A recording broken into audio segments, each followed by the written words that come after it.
अस्सलाम वालेकुम नाजरीन, आप देख रहे हैं INN चैनल। मैं हूं शेख अहमद अली। इस न्यूज़ बुलेटिन में आइए नज़र डालते हैं दिन भर की बड़ी खबरों पर।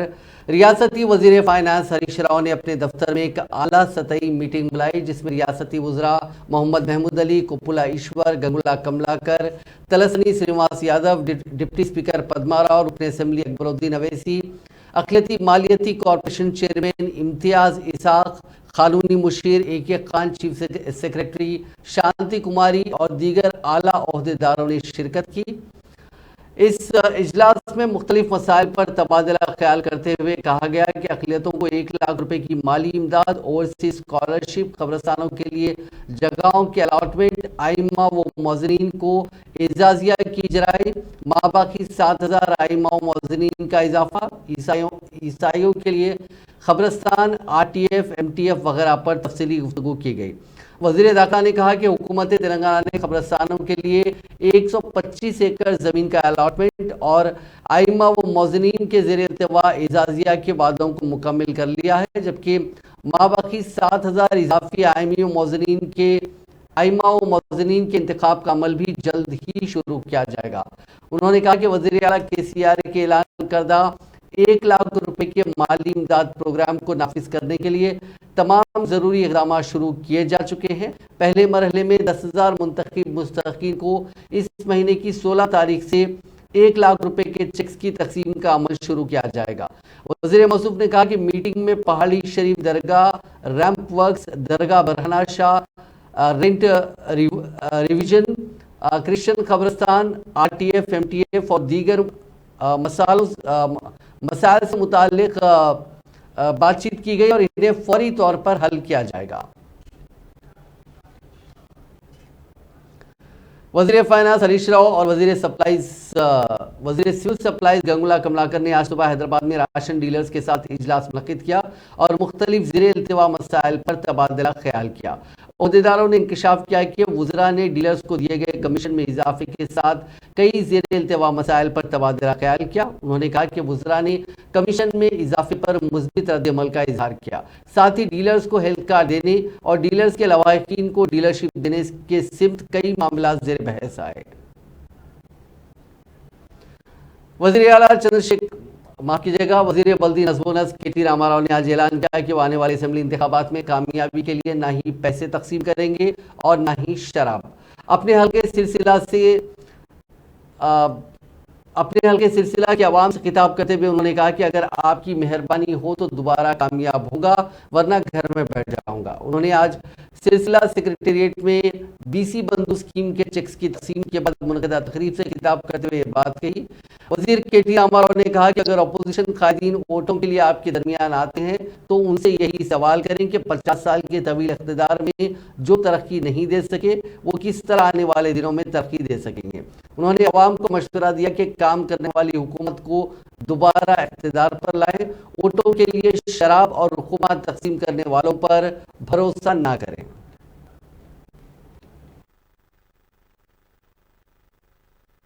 గౌరవ ముఖ్యమంత్రి KCR గారి నాయకత్వంలో తెలంగాణ రాష్ట్రం ఏర్పడ్డ నాటి నుంచి నేటి వరకు నిజంగా చెప్పాలంటే ఈ 9 సంవత్సరాలు సంక్షేమానికి స్వర్ణయుగం అని చెప్పక తప్పదు. ఎందుకంటే ఎన్నో రకాల సంక్షేమ కార్యక్రమాలు ఒక మనిషి పుట్టిన నాటి నుంచి మనిషి చివరి దశలో ఉన్న వృద్ధాప్య వయసు దాకా ప్రతి సందర్భంలో ప్రతి వయస్సులో ఉండే వారందరినీ కూడా కాపాడుకోవడానికి రకరకాల సంక్షేమ కార్యక్రమాలు.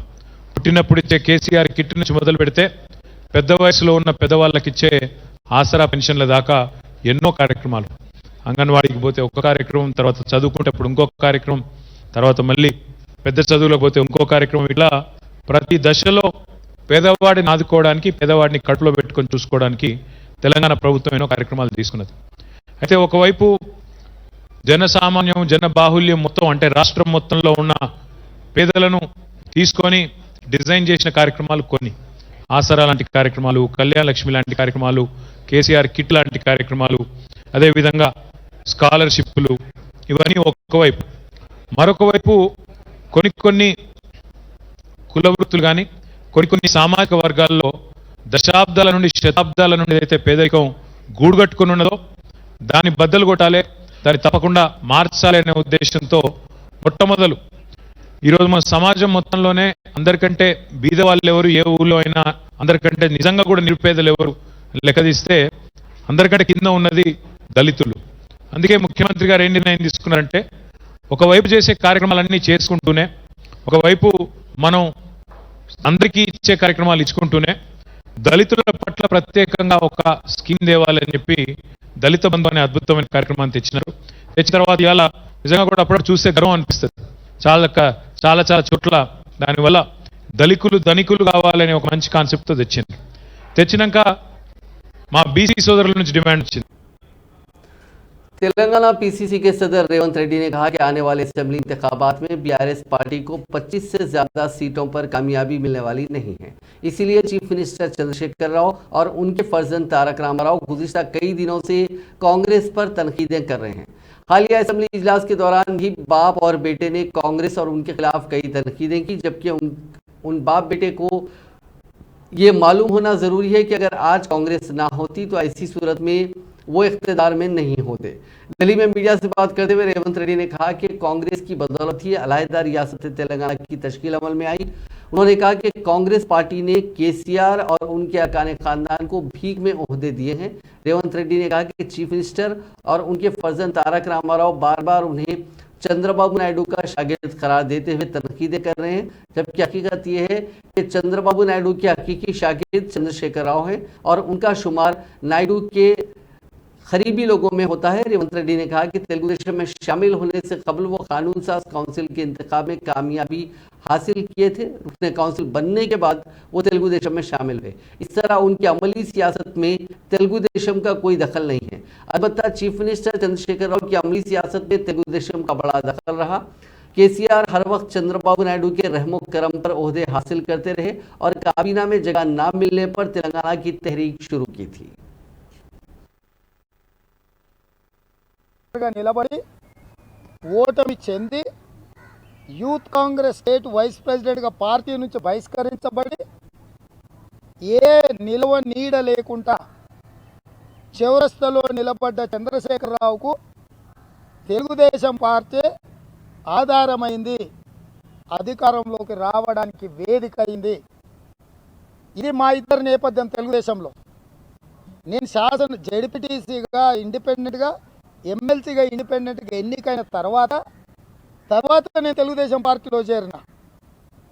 Chandrashekar Rao youth Congress vice president state ఉండి బహిష్కరింపబడి సింగిల్ విండో డైరెక్టర్కు నిలబడి ఓడిపోయి తెలుగుదేశంలో చేరి 82 ఎన్నికలలో నిలబడి ఓడిపోయి దిక్కు దివాణం లేకుండా చంద్రబాబు నాయుడు చెప్పు చేతల్లో చెప్పులు మోసేవాడని నేను అన్నాను. కానీ ఆ స్థాయిలోనే వారి అనుచరుడుగా వారి రాజకీయ జీవితం ప్రారంభమైంది. అయినా నేను తప్పు పట్టడం లేదు. ఒక వ్యక్తి కష్టపడు పార్టీ అవకాశాలు ఇచ్చినప్పుడు ఎదగడానికి అవకాశం ఉంటుంది. చాలామందికి అవకాశాలు రాకపోవచ్చు, కొంతమందికి వచ్చినప్పుడు వాటిని ఆలంబనగా చేసుకొని మనం ఎదగొచ్చు. అయితే మా ఇద్దరి నేపథ్యం తెలుగుదేశం అయినా वाईएसआर तेलंगाना पार्टी की सरबराह वाई शर्मिला ने मंगल को पार्लियामेंट की रुकनीत की बहाली पर कांग्रेस लीडर राहुल गांधी को मुबारकबाद दी। शर्मिला, जिन्होंने राहुल गांधी को एक मुबारकबाद का पैगाम रवाना किया, जमहूरियत, सेकुलरिज्म और मुल्क में इत्तेहाद की बहाली के लिए कांग्रेस लीडर की बेतकान लड़ाई की सताइश की। उन्होंने हम ख्याल ताकतों से भी इस मकसद के लिए मुत्तहिद हो जाने की अपील की। एक ट्वीट करते हुए उन्होंने पार्लियामेंट में तहरीक अदम एतमाद की अखलाकी तायद भी की। शर्मिला ने कहा कि रुकने पार्लियामेंट की हैसियत से बहाली पर वो राहुल गांधी को दिली मुबारकबाद देती हैं। उन्होंने कहा कि कांग्रेस लीडर ने मुल्क के मफादात में जो मुहिम शुरू की है उससे लाखों अफराद की उम्मीदें जागी हैं। उन्होंने इस यकीन का इजहार किया कि पार्लिमानी इक़दामात में राहुल गांधी की शिराकत से अवाम की तशवीश फिर एक मरतबा उजागर हो गई। इस ताल्लुक से उन्होंने तमाम कायदीन से अपील की कि वो मुल्क में जमहूरियत और सेकुलरिज्म की बका के लिए मुत्तहिद हो जाएं। वाईएसआर तेलंगाना पार्टी की सरबराह की कांग्रेस में शमूलियत की कयास आराइयाँ की जा रही हैं, जिन्होंने कबलजी राहुल गांधी को सालगिरह के मौके पर भी मुबारकबाद दी थी। डीके शिव कुमार बहैसियत डिप्टी चीफ मिनिस्टर कर्नाटक मुंतखब होने के बाद शर्मिला ने उनसे मुलाकात की थी, जिसके बाद ख्याल साराइयों में मजीद शिद्दत पैदा हो गई। उन्होंने ताहम इन इत्तलात की तरदीद की कि उन्हें आंध्र प्रदेश में कांग्रेस पार्टी का सदर मुकर्रर किया जा रहा है। Chief minister Andhra Pradesh Y Jagan Mohan Reddy की हमशीरा ने इन खबरों की भी तरदीद कर दी कि उन्हें कर्नाटका से कांग्रेस ने रुकने राज्यसभा बनाने की तजवीज़ पेश की है। भारतीय जनता पार्टी की रियासत की इलेक्शन मैनेजमेंट कमेटी के सदरनशीन और रुकने असेंबली ईटला राजेंद्र ने इल्जाम आयद किया कि चीफ मिनिस्टर चंद्रशेखर राव अरकान असेंबली पर एतमाद से महरूम हो गए। मंगल को मीडिया के नुमाइंदों से बात करते हुए ईटला राजेंद्र ने कहा कि असेंबली और काउंसिल के हालिया सेशन से यह बात साबित हो गई है कि अरकान असेंबली पर केसीआर का एतमाद खत्म हो गया। उन्होंने निशानदेही करते हुए कहा कि असेंबली और काउंसिल के सेशंस को कम दिन तक मुनक्किद किया जा रहा है, जबकि मुत्तहिदा आंध्र प्रदेश में सालाना असेंबली सेशंस 50 था 65 दिन तक मुनक्किद हुआ करते थे। बीजेपी लीडर ने कहा कि रियासती हुकूमत सैलाब से मुतासरा किसानों की मदद में नाकाम हो गई है और वो इस अहम मसले पर मादाना रवैया अख्तियार कर रही है। उन्होंने निशानदेही की कि रियासती वज़रा हरीश राव और तारक रामाराव अवामी मसाइल की यकसुई के बजाय हुकूमत की कामयाबियों को उजागर करने में मसरूफ दिखाई दे रहे हैं।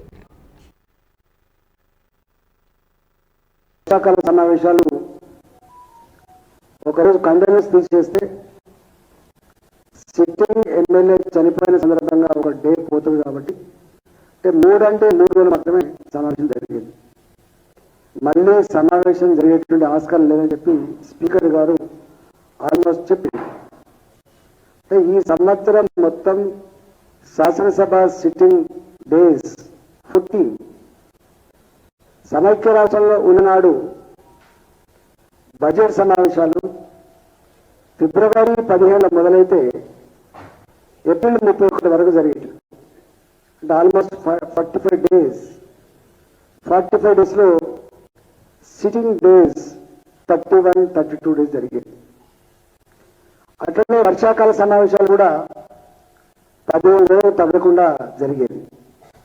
శీతాకాల సమావేశాలు కూడా ఆల్మోస్ట్ 15 రోజులు తగ్గకుండా జరిగేది. అంటే 55 నుంచి 60 రోజుల సిట్టింగ్ డేస్ ఆనాడు శాసనసభలో జరిగేది. జనరల్గా శాసనసభ్యులను ఎన్నుకున్నది శాసనాలు చేయడానికి, రాష్ట్ర ప్రజానీకానికి ఒక మంచి ప్రణాళికలు రచించి మంచి చట్టాలు చేసి మెరుగైన ప్రజలకు అనుకూలమైనటువంటి పరిపాలన అందించడం వాళ్ళ లక్ష్యం.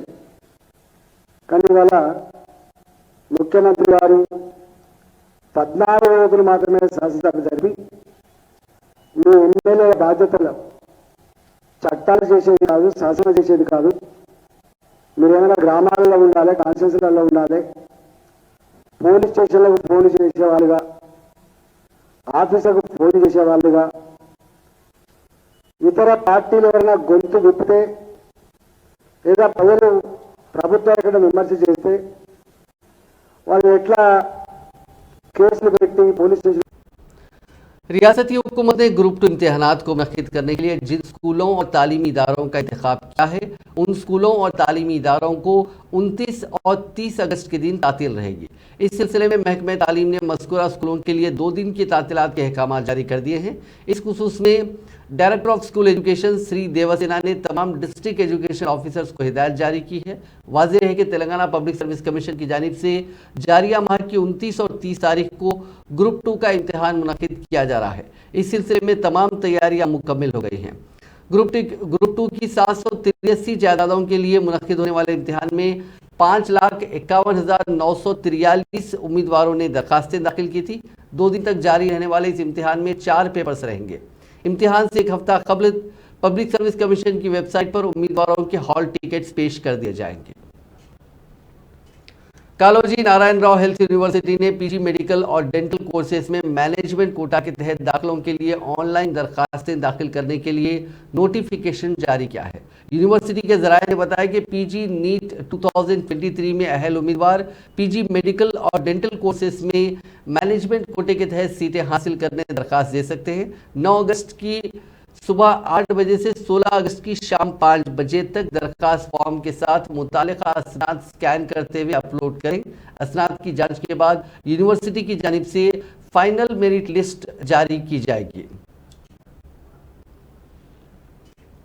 तेलंगाना ई-सेट के पहले मरहले की काउंसलिंग को माफ कीजिएगा, पहले मरहले की काउंसलिंग की सीटों को अलॉट कर दिया गया है। पहले मरहले में इंजीनियरिंग में 82.11% सीटें पुर की गई हैं, जबकि फार्मेसी में 6.10% सीटें ही पुर हुई हैं। अहदेदारों ने बताया कि ई-सेट 2023 में 20,895 उम्मीदवारों ने कामयाबी हासिल की थी, जिनमें 12,953 उम्मीदवारों ने काउंसलिंग में हिस्सा लिया और 12,880 उम्मीदवारों ने वेब ऑप्शन का इंतखाब किया। इंजीनियरिंग में 9,606 सीटें और फार्मेसी में 74,331 सीटों को पुर किया गया। मजीद सीटें पुर नहीं हो सकी। निश्चितें पाने वाले उम्मीदवारों को वेबसाइट से अलॉटमेंट ऑर्डर डाउनलोड करने का मशवरा दिया गया और 12 अगस्त तक ऑनलाइन के जरिए सेल्फ रिपोर्टिंग की सहूलत फराहम की गई। बसूरत दीगर खुद ब खुद सीटें मनसूख हो जाएंगी। अलॉटमेंट ऑर्डर में दर्ज फीस को क्रेडिट या डेबिट कार्ड या नेट बैंकिंग के जरिए अदा करने का मशवरा दिया गया। जनाब जहीरुद्दीन अली खान, मैनेजिंग एडिटर रोजनामा सियासत की आज तदफीन अमल में आई।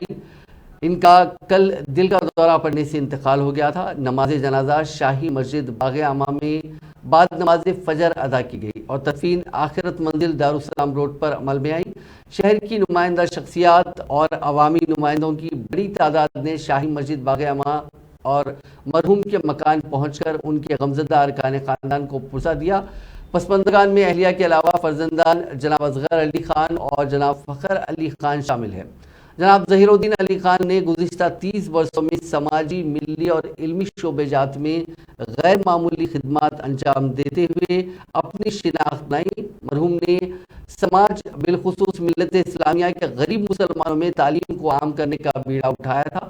इंतकाल की इतला न सिर्फ हिंदुस्तान के मुख्तलिफ शहरों बल्कि बैरूनी ममालिक में भी फैल गई और समाजी, सियासी, मजहबी और अदबी शोबेजात से वाबस्ता अहम शख्सियतों ने जनाब जाहिद अली खान, एडिटर रोजनामा सियासत और आमिर अली खान, न्यूज़ एडिटर सियासत से रब्त कायम करते हुए गहरे दुख और सदमे का इजहार किया। रियासती वज़ीर दाखिला मोहम्मद महमूद अली ने मैनेजिंग एडिटर रोजनामा सियासत जनाब जहीरुद्दीन अली खान के इंतकाल पर मंगल की सुबह लकड़ी का पुल पर वाक़ उनके मकान पहुंचकर अफराद खानदान से मुलाकात की और उन्हें पुरसा दिया। उन्होंने गहरे दुख का इजहार करते हुए कहा कि कौम का एक सच्चा हमदर्द और उर्दू दोस्त शख्स हमसे हमेशा के लिए जुदा हो गया। उन्होंने आमिर अली खान से गुफ्तगू करते हुए जहीरुद्दीन अली खान की वफ़ात की तफसीलात दरियाफ्त की और कहा कि मरहूम गुनागो खूबियों के मालिक थे। वो न सिर्फ आला पाए के सहाफ़ी थे बल्कि माहिर तालीम, समाजी कारकुन और कौम के लिए धड़कता दिल भी रखते थे।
सीनियर कांग्रेस लीडर मोहम्मद अली शब्बीर ने रोजनामा सियासत के मैनेजिंग डायरेक्टर ज़हीरुद्दीन अली खान के इंतकाल पर गहरे रंजो गम का इजहार किया। उन्होंने एडिटर सियासत जनाब जाहिद अली खान और आमिर अली खान से मुलाकात करते हुए पुरसा दिया।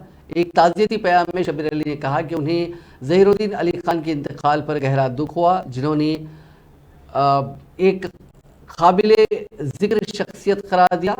उन्होंने कहा कि ज़हीरुद्दीन अली खान ने अपनी ज़िंदगी अक़लियतों और पिछले तबक़ात की फलाह बहबूद के लिए वक्फ़ कर दी थी। शब्बीर अली ने कहा कि समाजी इंसाफ के लिए उनकी वाबस्तगी और सहाफ़त के लिए उनका जज्बा वाक़ई मुतासिर कुन था। शब्बीर अली ने यह भी नोट किया कि ज़हीरुद्दीन अली खान का इनक़लाबी गुलकार गदर की आखिरी रसूमात के जुलूस के दौरान अचानक रवानगी इस तरह अचानक उनके इंतकाल से ज़िंदगी की गैर मुतवक्कियत की एक पुरजोश याद दहानी करवाती है। शब्बीर अली ने कहा कि उनकी मौत हम सब के लिए एक बहुत बड़ा नुकसान है, जो उन्हें जानते थे और उनके काम से मुतासिर थे।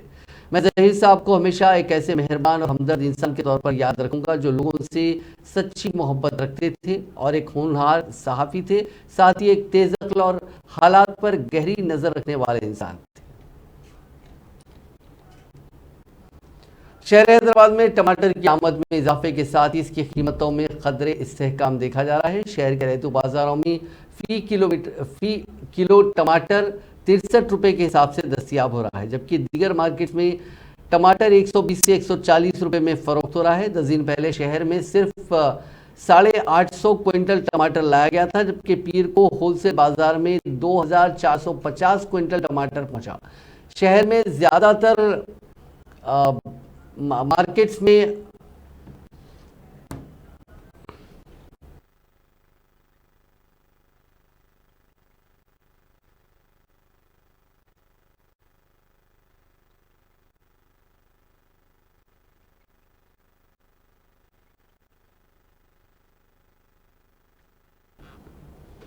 शहर में ज्यादातर पैदावार अनंतपुर, चित्तूर और कर्नाटका से आ रही है। इसके अलावा ताजरों का कहना है कि कीमत में कमी की वजह रंगारेड्डी, विकाराबाद, शेवल्ला, नवापेट और मेदक से टमाटर बड़ी तादाद में बाजार में आ रहे हैं। ज़रूरी मार्केटिंग हुकाम का कहना है कि रवां माह के आखिर तक ये 50 रुपये फी किलो के हिसाब से दस्तियाब होने का इम्कान है। शहर में आने वाले टमाटर की पैदावार के मुताबिक होलसेल मार्केट में मांग की बुनियाद पर कीमतों का फैसला महकमे ज़रूरी मार्केटिंग के हुकाम करते हैं। मियार के लिहाज से उन्हें पहली और दूसरी किस्म में तकसीम किया गया और उन्हें उसी हिसाब से रैतू बाजारों में फरोख्त किया जाता है। Director general of police Anjani Kumar ने मंगल को इंकशाफ किया कि CIR पोर्टल के इस्तेमाल के जरिए गुमशुदा और मसरूका मोबाइल फोन की बाजियाबी के फीसद में पूरे मुल्क में रियासत तेलंगाना पहले नंबर पर है, जहां इस किस्म के ताहाल 67.98% मोबाइल फोन्स बरामद किए जा चुके हैं।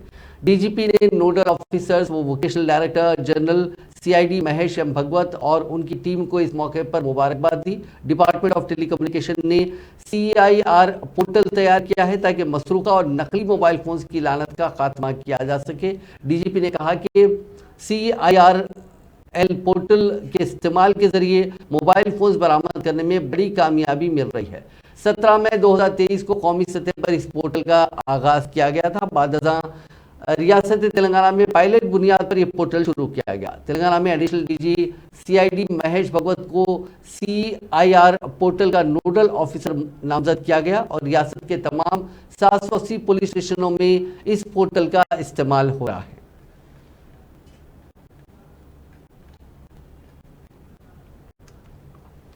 जगतियाल जिले के कोरटला टाउन में मकामी काउंसलर के शोहर 48 साल लक्ष्मी राजम को चाकू से हमला करते हुए कत्ल कर दिया गया। पुलिस के मुताबिक लक्ष्मी राजू को कोरटला टाउन के कारगिल स्क्वायर के करीब एक होटल में चाय पीने के दौरान उन पर 2 हमलावरों ने चाकू से हमला किया।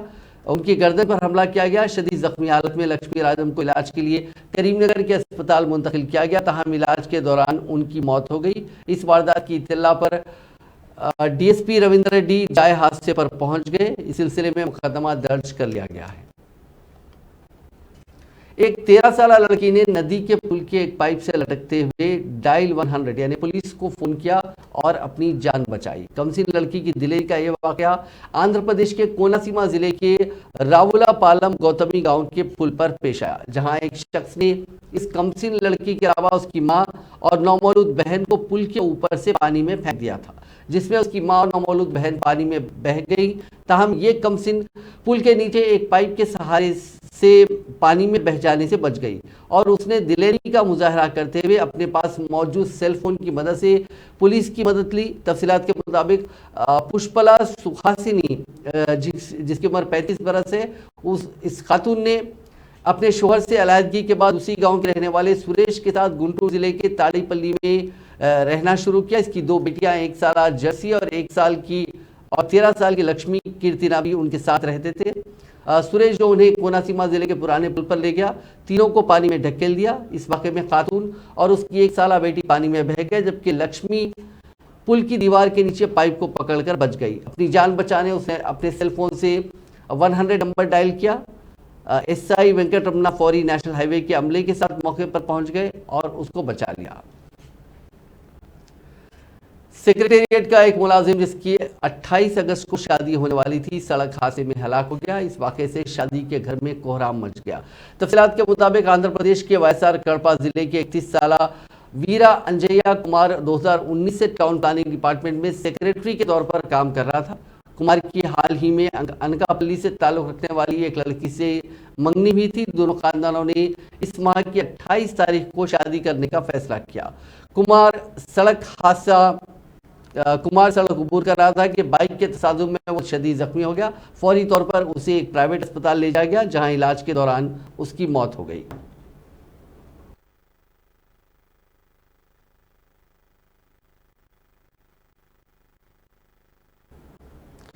कोरटला मंडल के मौजू वेंकटपुर में वाक़े पेश आए। एक वाक़े में आरटीसी बस मोटरसाइकिल पर सवार 2 अफराद को बचाने की कोशिश में सड़क के किनारे मौजूद गड्ढे में जा गिरी, जिसके नतीजे में मोटरसाइकिल सवार और मुसाफिरों के जख्मी होने की इत्तला मिली।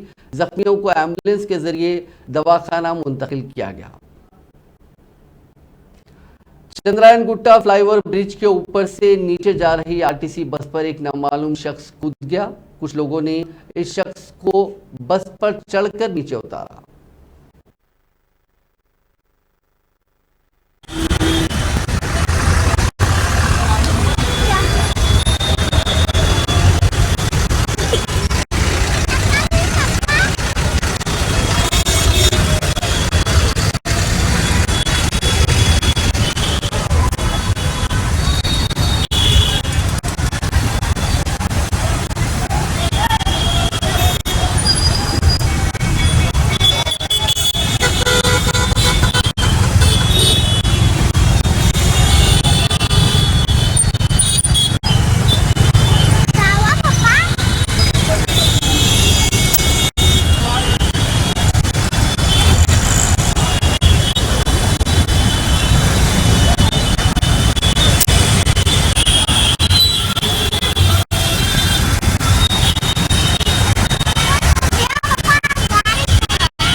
महकमा मौसमियात ने तेलंगाना में आइंदा 6 दिन के दौरान कहीं कहीं हल्की ता औसत बारिश या बूंदाबांदी का इम्कान जाहिर किया। यहां जारी करदा मौसमी रिपोर्ट में कहा गया कि रियासत भर में जुनूब मगरबी मानसून कमजोर हो गया है। गुज़िश्ता 24 घंटों के दौरान तेलंगाना में चंद मकामात पर बारिश हुई। नाज़रीन, इस न्यूज़ बुलेटिन में बस इतना ही। आप देखते रहिए INN चैनल।